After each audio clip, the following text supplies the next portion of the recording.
Hai murid-murid, selamat datang ke channel Cikgu. Hari ini kita akan lihat Practice Comprehensive Part 2. Mari kita lihat soalan di bawah, soalan 4. Raja di sebelah menunjukkan graf terarah dari rumah Rani di A ke sekolah di E. Diberi tepi BE ialah jalan perbandaran dan tepi AB, AC, CD serta DE ialah jalan dalam kawasan perumahan. Cadangkan laluan terbaik yang boleh dipilih oleh Lani untuk ke sekolah dengan basikal. Berikan justifikasi anda.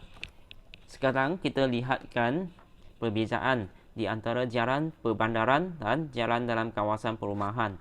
Untuk jalan perbandaran, kita kena melalui dari A ke B ke E. Jadi jaraknya ialah 400 meter tambah 1.1 kilometer, iaitu sama dengan 1.5 kilometer. Untuk jalan dalam kawasan perumahan, dia melalui A ke C ke D lepas tu ke E. Jadi jaraknya adalah 350 meter tambah 800 meter tambah 650 meter sama dengan 1800 meter, iaitu 1.8 kilometer. Jadi beza di antara jarak jalan perbandaran dengan jalan dalam kawasan perumahan ialah 1.8 kilometer tolak 1.5 kilometer, iaitu sama dengan 0.3 kilometer atau 300 meter. Jadi cikgu cadangkan laluan yang terbaik untuk Lani ke sekolah ialah melalui jalan dalam kawasan perumahan, sebab Lani itu menaiki basikal dan jalan ini lebih selamat walaupun bezanya lebih jauh 300 meter. Soalan 5. Graf terarah dan berpemberat di sebelah menunjukkan bayaran tiket dan masa perjalanan bagi pilihan penerbangan oleh suatu syarikat penerbangan swasta. Diberi bucu S ialah destinasi yang ditujui dari bucu P, bucu Q dan bucu R ialah lapangan terbang transit. Masa transit di setiap lapangan terbang ialah 45 minit. A. Nyatakan yang pertama, laluan yang paling murah. Jadi kita list out semua kos-kos yang terlibat dalam setiap case. Untuk dari P ke S, kita nampak adalah 200. P ke R ke S, P ke R 130 tambah R ke S 65, jadi 195. P ke Q ke S, P ke Q 50 tambah Q ke S 115, jadi 165. Okey, P ke Q ke R ke S, jadi P ke Q adalah 50 tambah Q ke R 45 tambah R ke S 65. Jadi ini kita dapat 160. Jadi kita pilih jalan P ke Q ke R ke S. Ini adalah jalan yang paling murah. Okey, soalan A2. Nyatakan laluan yang mengambil masa perjalanan yang paling singkat. Diberi bucu Q dan bucu R ialah lapangan terbang transit. Masa yang diperlukan untuk transit ialah 45 minit. Jadi kita tukarkan 45 minit ini kepada jam, iaitu 45 bagi dengan 60 dapat 0.75 jam. Jadi kita kira setiap stesen untuk tahu masa yang diambil. Dari P ke S tidak ada transit, jadi masa yang diperlukan adalah 3 jam. Dari P ke R ke S, kita tahu dekat R sini terdapat 0.75 jam. Dan P ke R ambil 1.5 jam. Dan dari R ke S 1.1 jam. Jadi masa yang diperlukan adalah 3.35 jam. Untuk yang ketiga, P ke Q, ambil masa 1 jam. Q sini terdapat transit 0.75 jam dan Q ke S 1.4 jam. Jadi kita dapat 3.15 jam. Untuk yang keempat ini, P ke Q, kita dapat 1 jam. Q sini 0.75 jam. Q ke R 0.8 jam. Dan R sini 0.75 jam untuk transit. R ke S 1.1 jam. Jadi totalnya 4.4 jam.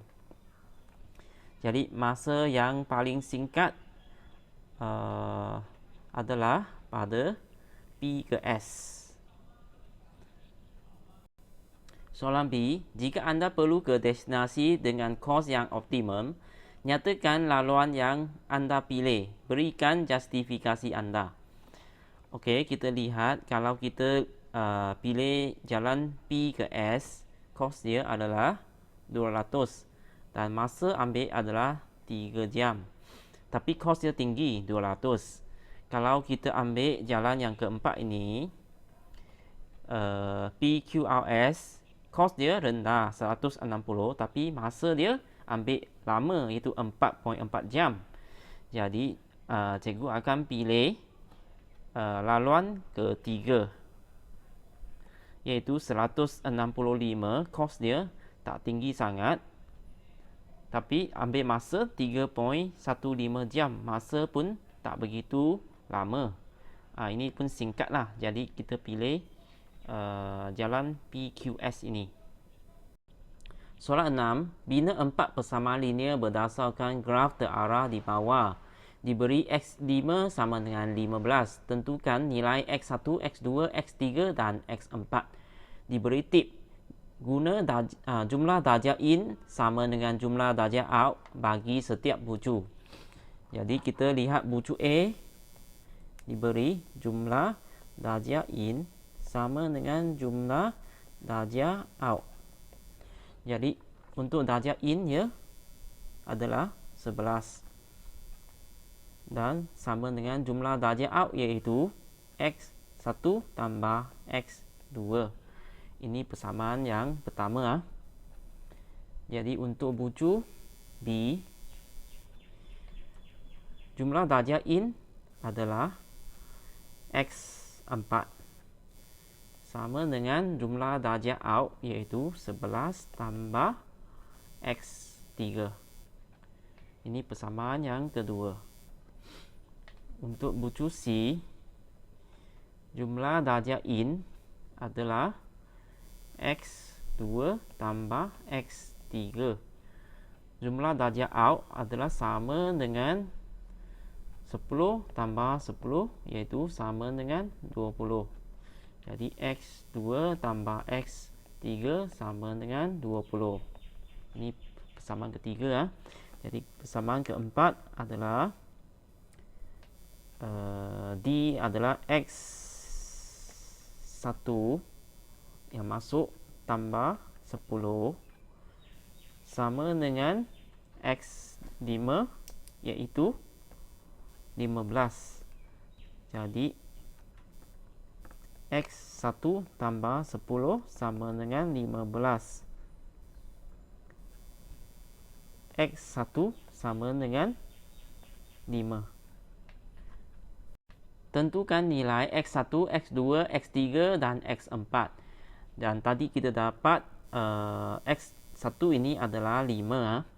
Jadi kita gantikan X1 sama dengan 5 dalam persamaan yang pertama. Jadi X1 tambah X2 sama dengan 11.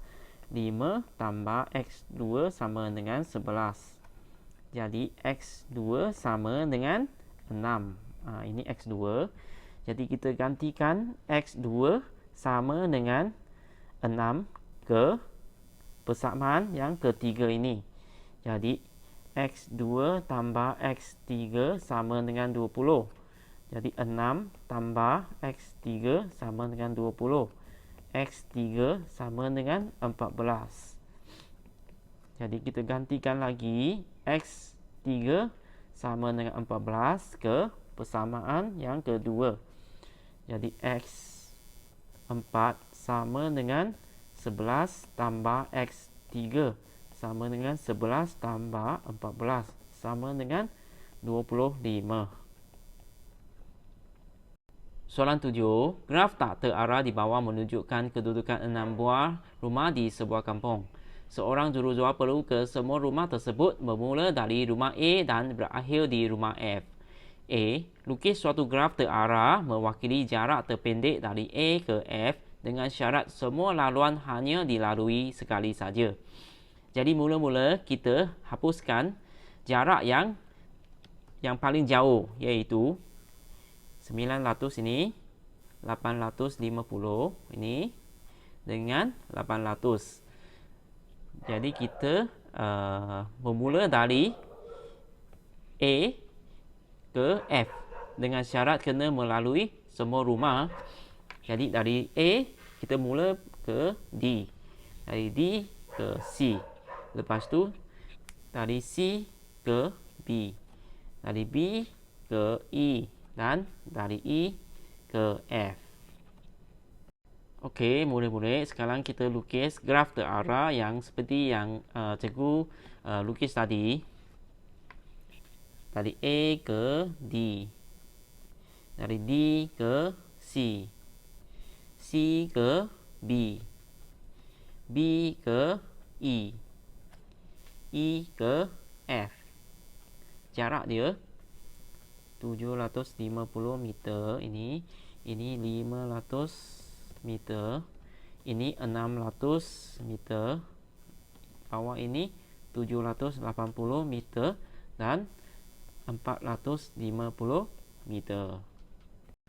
B. Hitung jarak terpendek dalam kilometer berdasarkan graf yang anda lukis. Jadi kita tambahkan semua jarak-jarak ini, iaitu 750 meter tambah 500 meter tambah 600 meter tambah 780 meter tambah 450 meter. Jadi dapat 3080 meter.